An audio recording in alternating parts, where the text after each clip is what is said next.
Morning friends, learning academy में आपका स्वागत है। इलेक्ट्रिशियन का 1 चैप्टर का पार्ट नंबर 4 आज हम लोग पढ़ाई करेंगे, जिसका शीर्षक है सूचनात्मक चिन्ह, इंफॉर्मेशन सिग्नल। इन चिन्हों के द्वारा विविध प्रकार की सुरक्षा प्रति संबंधी सूचनाएं दी जाती है। ये चिन्ह वर्गाकार होते हैं, जो हरे रंग की पृष्ठभूमि पर सफ़ेद रंग की आकृति अथवा सफ़ेद रंग की पृष्ठभूमि पर लाल रंग की आकृति द्वारा प्रदर्शित किए जाते हैं। कुछ सूचनात्मक चिन्ह जैसे प्राथमिक उपचार की सुविधा, आपातकालीन दरवाज़ा, प्रतीक्षा स्थल आदि को नीचे चित्रों द्वारा दर्शाया गया। इस तरह का नीचे जो चित्र दिया गया है, इस तरह का दर्शाया जाता है सूचनात्मक चिन्ह। ये सब क्वेश्चन पूछे जाते हैं, याद करना है, ठीक है। आगे देखते हैं क्या है। आगे है 1.6 आग, फायर। आग किसी भी ज्वलनशील पदार्थ का दहन, जलना होता है। जब किसी पदार्थ का दहन होता है तब ऊष्मा तथा विभिन्न प्रकार की अभिक्रियाओं का निर्माण होता है। किसी भी पदार्थ के दहन में निम्न 3 कारक युक्त मात्रा में आवश्यक होते हैं। 3 प्रकार के कारक उपयुक्त मात्रा में आवश्यक होता है एक आग लगने पर। क्या होता है उसमें? एक नंबर ईंधन होता है, ऊष्मा और ऑक्सीजन। इस तीनों को मिल जाने से आग लगती है, ठीक है। उपयुक्त कारकों में किसी भी एक कारक की कमी होने पर आग बुझ जाती है। अतः आग को बुझाने की प्रक्रिया में उपरोक्त दिए गए किसी भी एक कारक को आग बुझाने के यंत्रों द्वारा हटाया जा सकता है। इन तीनों में से एक को आग बुझाने में से हटा दिया जाने से आग बुझ जाता है, ठीक।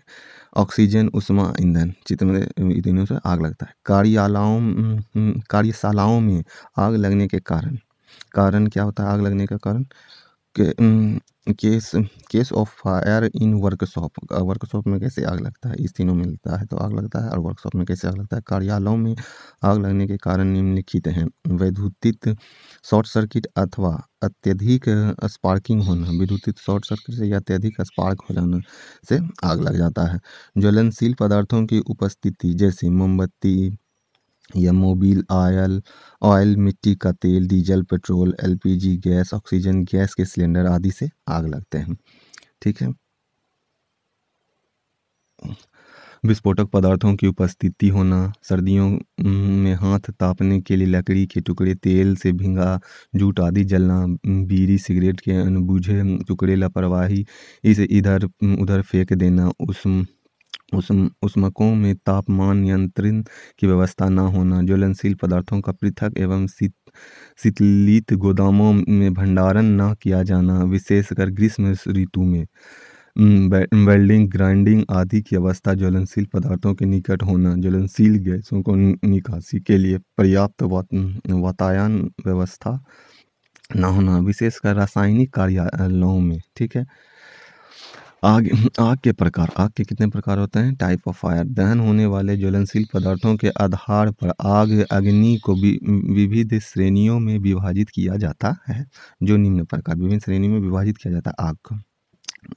श्रेणी नंबर 1। श्रेणी नंबर 1 में क्या आता है? Class first. इन श्रेणी के अंतर्गत लकड़ी, कागज, कपड़ा, जूट आदि से लगने वाली आग आती है। इस प्रकार की अग्नि को बुझाने के लिए शीतल जल की बौछार अथवा बहुउद्देशीय शुष्क रसायन उपयुक्त होते हैं।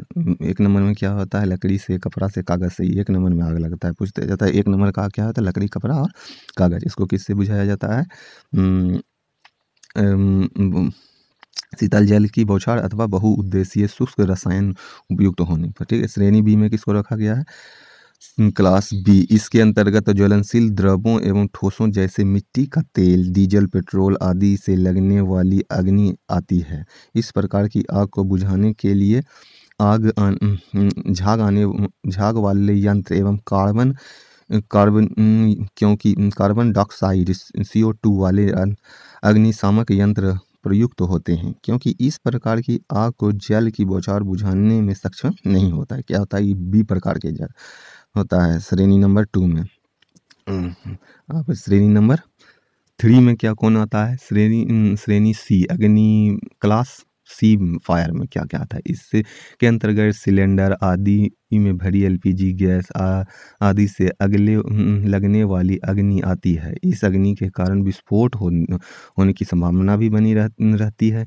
इस प्रकार की आग बुझाने के लिए संभव हो तो गैस की सप्लाई काट दे, अन्यथा चेतावनी घंटी बजा दे और अग्नि बुझाने वाले विशेषज्ञों को बुलाएं। इसके अतिरिक्त विद्युत उपकरण को प्लग से संपर्कित करने पर लगी आग इस श्रेणी के अंतर्गत आती है। CO2 हेलियन आदि सूक्ष्म रसायन इस आग को बुझाने के लिए प्रयुक्त किए जाते हैं। इसको बुझाने के लिए क्या आता है? CO2 सूक्ष्म रासायनिक, ठीक है। एलपीजी आता है इस श्रेणी सी में। श्रेणी डी में क्या आता है?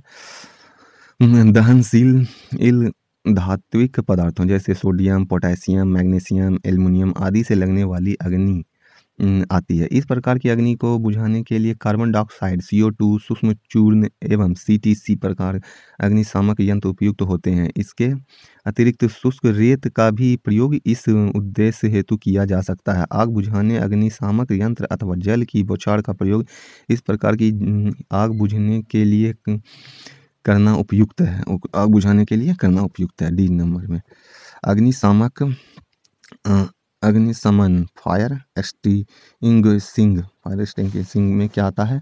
प्रत्येक कार्यशाला में अग्नि को बुझाने के यंत्र अर्थात अग्निशामक यंत्र आवश्यक रूप से उपलब्ध रहने चाहिए, क्योंकि विद्युत के शॉर्ट सर्किट अथवा अन्य किसी कारण के कार्यशाला में लगी आग की रोकथाम अथवा आवश्यक है।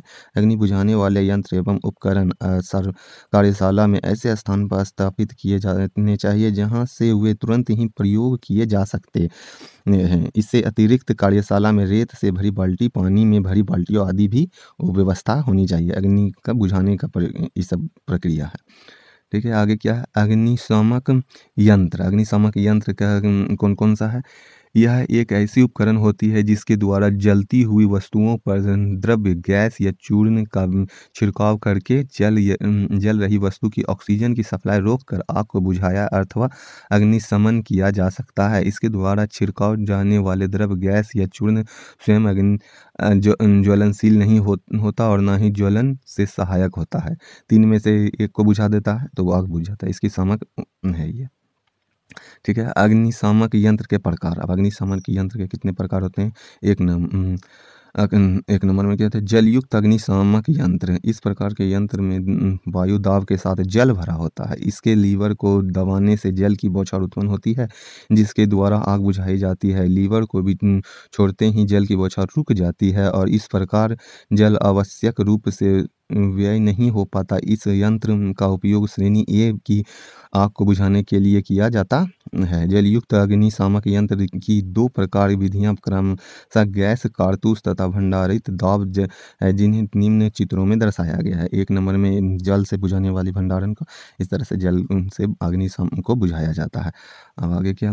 दो नंबर में फोम टाइप अग्निशामक यंत्र। फोम, जिससे तोड़ने से फोम निकलता है। झाग। इस प्रकार का यंत्र जल की बौछार के साथ साथ आग उत्पन्न करता है। झाग बनाने के लिए इसमें खनिज तेल, साबुन आदि पदार्थ वायु दाब के साथ जल में मिश्रित करके भरे जाते हैं। ऐसा मिला के इसमें भरे जाते हैं। यंत्र का लीवर दबाने पर जल मिश्रित झाग पैदा हो जाता है और जो जलती हुई वस्तु की ऑक्सीजन सप्लाई रोककर आग को बुझा देता है। इसका उपयोग श्रेणी बी की आग बुझाने के लिए किया जाता है। इस यंत्र का प्रयोग मुख्यतः पेट्रोल से लगी आग को बुझाने के लिए किया जाता है, परंतु विद्युत से लगी आग पर इसका प्रयोग नहीं किया जा सकता, क्योंकि आग एवं पानी दोनों ही विद्युत के सुचालक होते हैं। यह यंत्र गैस कारतूस अथवा भंडारित दाव प्रकार का हो सकता है। इसको पेट्रोल से आग लगी में बुझाई जा सकती है, मगर विद्युत से नहीं, ठीक। आगे क्या है? 3 नंबर में शुष्क पाउडर टाइप अग्निशामक यंत्र। इस प्रकार के यंत्र में जल के स्थान पर वायु दाब के साथ चूर्ण भरा होता है। यह चूर्ण ज्वलनशील नहीं होता और न ही ज्वलन के सहायक होते हैं। यंत्र का लीवर दबाने पर चूर्ण जलती हुई वस्तु की ऑक्सीजन सप्लाई रोककर आग को बुझा देता है। इसका उपयोग श्रेणी डी की आग बुझाने के लिए किया जाता है। यह यंत्र भी गैस कारतूस अथवा भंडारित दाब प्रकार का हो सकता है। शुष्क पाउडर टाइप अग्निशामक यंत्र इसमें भरा जाता है। कार्बन डाइऑक्साइड टाइप अग्निशामक यंत्र, कार्बन डाइऑक्साइड से अग्निशामक, इस प्रकार के यंत्र में सोडियम बाइकार्बोनेट NaHCO3 घोल भरा होता है और एक कांच की बोतल में गंधक का तनु अम्ल तनु H2SO4 भरा होता है। बोतल के ऊपर एक घाती बल्ब बोल्ट इस प्रकार लगाया जाता है कि यंत्र को उल्टा करके फर्श पर पटकने से कांच की बोतल टूट जाती है और बोतल में भरा अम्ल सोडियम कार्बोनेट के संपर्क में आ जाता है। इस प्रकार दोनों पदार्थों में रासायनिक क्रिया के फलस्वरूप तीव्रता से कार्बन डाइऑक्साइड गैस उत्पन्न होती है। इस प्रकार को हम निम्न रासायनिक समीकरण के माध्यम से समझ सकते हैं। इस तरह काम करता है वो 2NaHCO3 प्लस H2SO4 समीकरण Na2SO4 plus 2H2O plus 2CO3 carbon dioxide बन जाता है। सोडियम बाइकार्बोनेट को प्लस तनु सल्फर अम्ल से रासायनिक विधि करके कार्बन डाइऑक्साइड निकलता। ठीक, कार्बन डाइऑक्साइड गैस दहन प्रक्रिया में सहायक नहीं होती और इस कारण यह जलने वाली वस्तुओं की ऑक्सीजन सप्लाई रोककर आग बुझा देती है। इसका उपयोग श्रेणी अग्नि वैद्युतिक तारों उपकरणों आदि में लगी आग को बुझाने के लिए किया जा सकता है। इतना प्रकार का होता है। अब पांचवा क्या था, कार्बन टेट्राक्लोराइड टाइप अग्निशामक यंत्र। इस प्रकार के यंत्र में कार्बन टेट्राक्लोराइड CCl4 अथवा ब्रोमोक्लोरो डाइफ्लोरोमीथेन BFC नामक द्रव वायु दाब के साथ भरा होता है। किसके साथ भरा होता है? BFC नामक द्रव वायु दाब के साथ भरा होता है। यंत्र का लीवर दबाने पर वायु मिश्रित द्रव की वाष्प का छिड़काव प्रारंभ हो जाता है। इस यंत्र का उपयोग सामान्यतः सभी प्रकार की आग बुझाने के लिए किया जा सकता है। यह द्रव जलती हुई वस्तु को ढक लेता है और उसकी ऑक्सीजन की सप्लाई रोककर तुरंत ही आग बुझा देता है। इन्हें हेलोन टाइप अग्निशामक यंत्र भी कहते हैं। इस पर यंत्र द्वारा उत्पन्न वाष्प जहरीली होने के कारण विशेषकर घिरे हुए स्थान पर इन्हें खुले स्थानों पर ही रखा जाता है। इस प्रकार के अग्नि बुझाने वाले यंत्र विशेष तौर पर विद्युत उपकरण पर प्रयोग करने के लिए उपयुक्त एवं सुरक्षित होते हैं। CCT टाइप अग्निशामक। ठीक, आगे रेत से भरी बाल्टी भी सैंड फिल्ड बकेट्स। कार्यशालाओं के अंदर अग्नि बुझाने के लिए विभिन्न यंत्र लगे होते हैं, जबकि कार्यशाला के बाहर लाल रंग में पेंट की हुई बाल्टी में सूखी रेत भरकर रखी जाती है। इस बाल्टी पर संकेतात्मक तौर पर आग लिखा होता है। इनका प्रयोग विद्युत से लगी आग बुझाने के लिए किया जाता है, ना कि लिखा होता है आग लगाने के लिए। ठीक है, इसको विद्युत बुझाने के लिए किया जाता है। रेत से भरी बाल्टी। ठीक है, 6 प्रकार की आग बुझाने का यंत्र होता है। अब क्या है 1.8 में क्या है, प्राथमिक उपचार सुरक्षा अभ्यास। First aid safety practice. किस प्रकार सेफ्टी रहना चाहिए, बचाव करना चाहिए। कार्यशाला में कार्य करते समय जब कोई दुर्घटना घटित हो जाए यह कहना अत्यंत कठिन है। इसके साथ ही कार्यशाला में चिकित्सक भी अनुपस्थित होता है। अतः दुर्घटनाग्रस्त व्यक्ति को बचाने के उद्देश्य से कार्यशाला में कार्यरत कर्मचारी को दुर्घटना के तुरंत बाद किए जाने वाले चिकित्सा उपचार का प्रशिक्षण देना अत्यंत आवश्यक है, जिससे दुर्घटनाग्रस्त व्यक्ति का प्राथमिक उपचार किया जा सकता है। प्राथमिक उपचार के लिए कुछ विशिष्ट सामग्री एवं दवाएं सुरक्षा किट रूप में वहां पर हर समय उपलब्ध होनी चाहिए जहां पर काम कर रहा हो, जिससे इस सामग्रियों एवं दवाओं का प्रयोग करके दुर्घटनाग्रस्त व्यक्ति को तुरंत राहत पहुंचाई जा सके। दुर्घटना से पीड़ित व्यक्ति के प्राथमिक उपचार में प्रयुक्त सामग्री तथा दवाएं निम्नलिखित हैं। ये सब दवाएं उसके किट बॉक्स में होना चाहिए। ठीक है,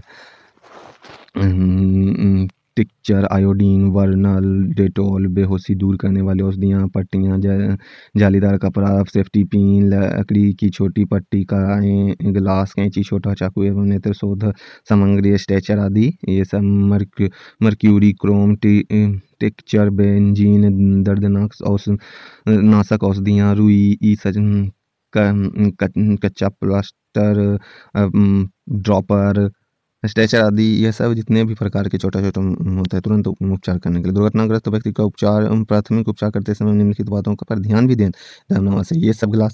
ये सब जो है ना 14-15 किट में रहना चाहिए, ठीक से लेकर ड्रॉपर तक। दुर्घटनाग्रस्त व्यक्ति का उपचार करने के लिए अब निम्नलिखित में आवश्यक है, ठीक है। अब दुर्घटना व्यक्ति का उपचार, प्राथमिक उपचार करते समय निम्नलिखित बातों पर ध्यान देना आवश्यक है। दुर्घटनाग्रस्त व्यक्ति को दुर्घटना स्थल से तुरंत हटाकर दूसरे स्थान पर आराम की स्थिति में लिटाए अथवा बैठाए। क्या करना चाहिए? लिटाएं एवं बैठाएं। आगे पीड़ित क्या करना, पीड़ित के चारों ओर में भीड़ हटा दे, चारों ओर से भीड़ हटा दे जिससे कि उसे स्वच्छ वायु मिल सके। पीड़ित के मुंह से नकली दांत, पान, तंबाकू आदि निकाल दे जिससे कि उसे श्वसन लेने की कठिनाई ना हो। विद्युत झटके से पीड़ित व्यक्ति के शरीर पर पड़े छाव लो अथवा जले अंगों की स्वच्छ कपड़े अथवा कागज से ढक दे जिससे कि उन पर मक्खी मच्छर आदि ना बैठे और पीड़ित के शरीर में अन्य बीमारियां ना फैल सके। पीड़ित आदि कमरे में हो तो खिड़की दरवाजा आदि खोल दे जिससे कि स्वच्छ वायु का निर्बाधन आगमन हो सके। पीड़ित को सर्दी से बचाए और उसे पलंग पर, दरी, चटाई आदि पर लिटा कर कंबल ओढ़ दे वस्तु परंतु उसका मुंह उघार रखे। पीड़ित को पलंग, दरी आदि पर लिटाने से उनके शरीर के एकत्र विद्युत धारे धीरे धीरे विसर्जित हो जाते हैं। पीड़ित को आदि श्वसन लेने में कठिनाई प्रतीत होती हो तो कृत्रिम श्वसन प्रक्रिया प्रारंभ कर दें। यदि दुर्घटनाग्रस्त व्यक्ति मृत प्रतीत हो रहा हो तो तब उसका प्राथमिक उपचार तब तक न करना चाहिए तब तक चिकित्सक उसे मृत घोषित न कर दे। यदि व्यक्ति विद्युत आघात लगने के कारण बेहोश हो गया हो अर्थात उसकी श्वसन प्रक्रिया कुछ समय के लिए बंद हो गई हो तो परंतु हृदय की धड़कन चल रही हो तो उसे कृत्रिम श्वसन देने की प्रक्रिया आरंभ कर देनी चाहिए, ठीक है। कृत्रिम श्वसन प्रक्रिया आगे इस क्रिया के अंतर्गत पीड़ित व्यक्ति को सांस न आने पर विभिन्न कृत्रिम क्रियाओं द्वारा सांस दी जाती है। कृत्रिम श्वसन क्रिया की 4 प्रमुख विधियां निम्नलिखित प्रकार हैं। सिल्वेस्टर विधि, सैफर विधि, मुंह से मुंह में हवा भरना कृत्रिम श्वसन यंत्र द्वारा, ठीक।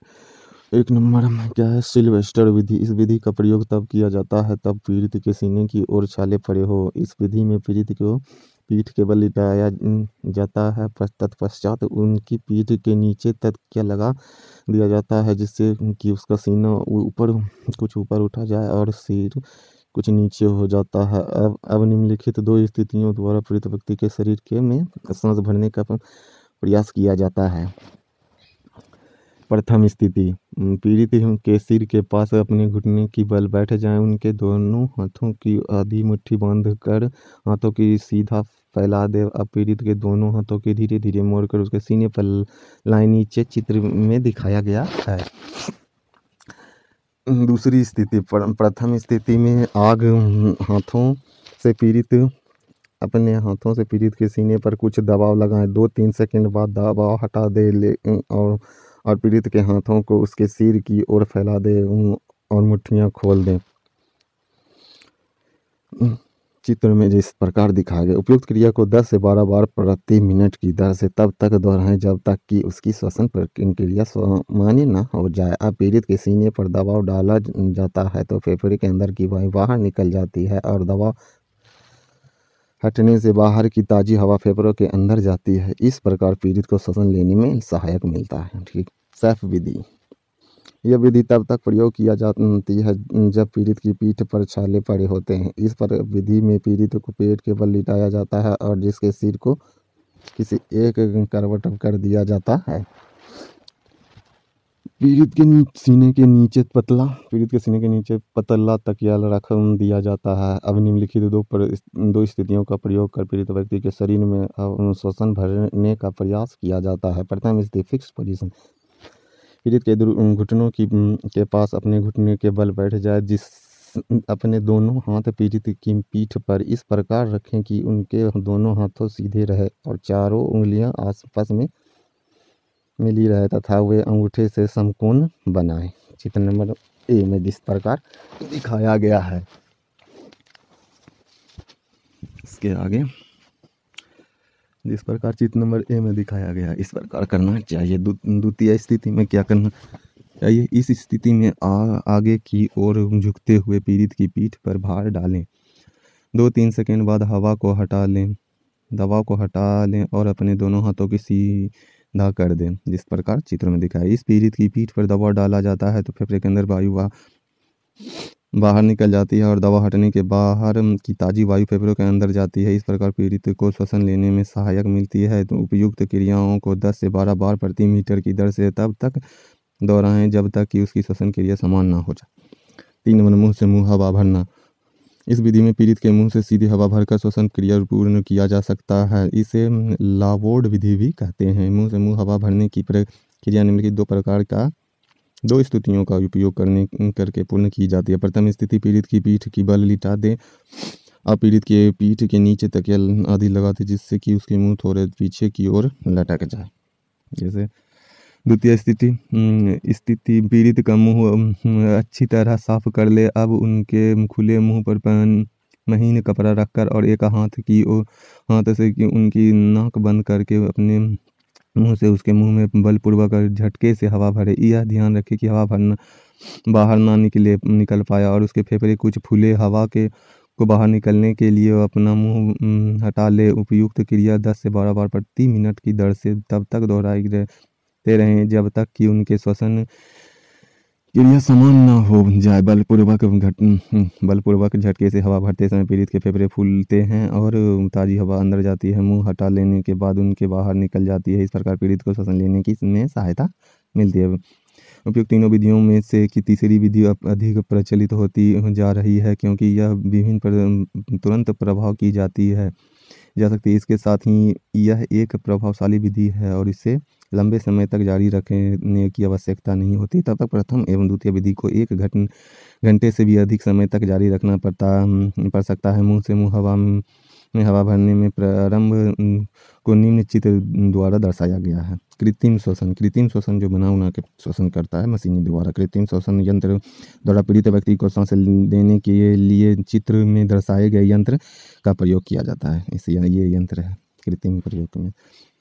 इस यंत्र में प्रयुक्त रबर के बॉल में से हवा फिल्टर होकर चैम्बर में जाती है। यहाँ पर इनलेट तथा आउटलेट बल्ब लगे होते हैं जो कि रबर बल्ब को दबाने व छोड़ने के साथ खुलते व बंद होते हैं, जिसके अंतर्गत हवा पीड़ित के मुंह पर लगे मास्क के माध्यम से पीड़ित के अंदर भेजे जाते हैं। यह बहुत ही सरल प्रक्रिया है। इससे रबर के बल्ब को 1 मिनट में 15 से 20 बार ऑपरेट किया जा सकता है। अब आगे क्या है 1.9 व्यक्तिगत रक्षा उपकरण। इसको शॉर्ट में क्या कहते हैं BPES। कार्यशाला के एक ऐसा क्षेत्र है जहां यह पूर्ण सतर्कता और साफ सफाई के बावजूद भी अपशिष्ट पदार्थ इधर उधर पड़े रह जाते हैं। इसके अतिरिक्त व्यक्तिगत सुरक्षा को भी ध्यान में रखते हुए व्यक्तिगत रक्षा उपकरणों का प्रयोग किया जाता है। PPES में साधन है जो भी विविध रूपों में मानव शरीर की आवरण के रूप में रक्षा करती है। कुछ मुख्य PPE चित्रों में दर्शाए गए हैं। एप्रन, चश्मा, दस्ताने। मानव शरीर की रक्षा के सहायक संबंधी निम्न है। सिर की सुरक्षा helmet, hair net, bumper cap. श्वसन की सुरक्षा गैस रेस्पिरेटर, घनात्मक दाब, शक्ति रेस्पिरेटर, स्वचालित श्वसन उपकरण आदि। आँखों की सुरक्षा, चेहरा की सुरक्षा, श्वसन की सुरक्षा, त्वचा की सुरक्षा, शरीर की सुरक्षा, हाथों और भुजा की सुरक्षा, पैरों की सुरक्षा, ये सब सुरक्षा करते हैं PPE किट। 10 नंबर, आपातकालीन प्रक्रिया और औद्योगिक प्रशिक्षण संस्थाओं में कार्यशाला एक ऐसा कार्य क्षेत्र है जहां पर प्रशिक्षण विविध कृति के प्रक्रम चलते रहते हैं। इस दौरान समय समय पर ऐसी स्थितियां उत्पन्न होती है जो कार्य व्यवधान करने के साथ साथ दुर्घटना जैसी अवस्थाएं भी उत्पन्न कर देती है। अतः कार्यशाला में होने वाली दुर्घटनाओं से बचने के लिए ऐसे आवश्यकताओं की प्रशिक्षार्थियों की तुरंत प्रतिक्रियाएं आवश्यकता विशेष के अनुसार निम्न प्रकार हो सकती है।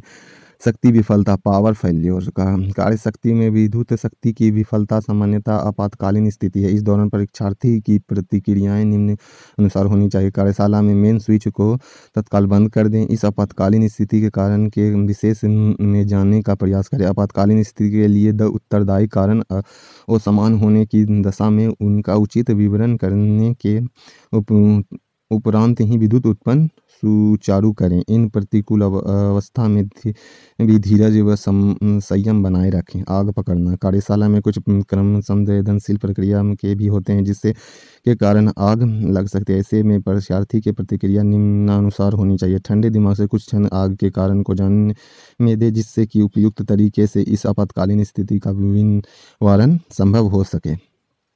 इन अवस्था में फायर ब्रिगेड व उच्च अधिकारियों को तत्काल सूचित करें। कार्यशाला में उपलब्ध उपयुक्त अग्निशामक यंत्रों का तुरंत प्रयोग कर आगे की नियंत्रण करने का प्रयास करें। अग्नि का कारण विद्युत होने की दशा में पानी का प्रयोग कदापि ना करें। प्रणाली विफलता, पर आगे क्या है दोस्तों, प्रणाली विफलता किसी कार्यशाला के यंत्र में उत्पन्न आकस्मिक अवधान है जिससे किसी कार्य प्रणाली बाधित होकर कार्य की निरंतरता को प्रभावित कर देती है। ऐसी दशा में परीक्षार्थियों की प्रतिक्रिया निम्नानुसार होनी चाहिए। सक्षम अधिकारी को सूचित कर स्वयं की कारण को जाने प्रयास करें। कार्यशाला में वैद्युतीय प्रणाली में संबंध मशीनों एवं उपकरणों को तत्काल अक्रिय कर दें। प्रणाली के संबंध व्यवस्था के उपयुक्त तरीके से जांच करें और दोष प्रवृत्ता होने पर तत्काल उनका विवरण करें। सक्षम अधिकारी के आने तक धीरज व संयम बनाए रखें और अधिष्ठानों को किसी भी प्रकार विचलित ना होने दें। यदि वर्कशॉप के अंदर कारीगर उपयुक्त सभी नियमावली का पालन नहीं करता है तो उनके दुर्घटनाग्रस्त होने की संभावना बढ़ जाती है।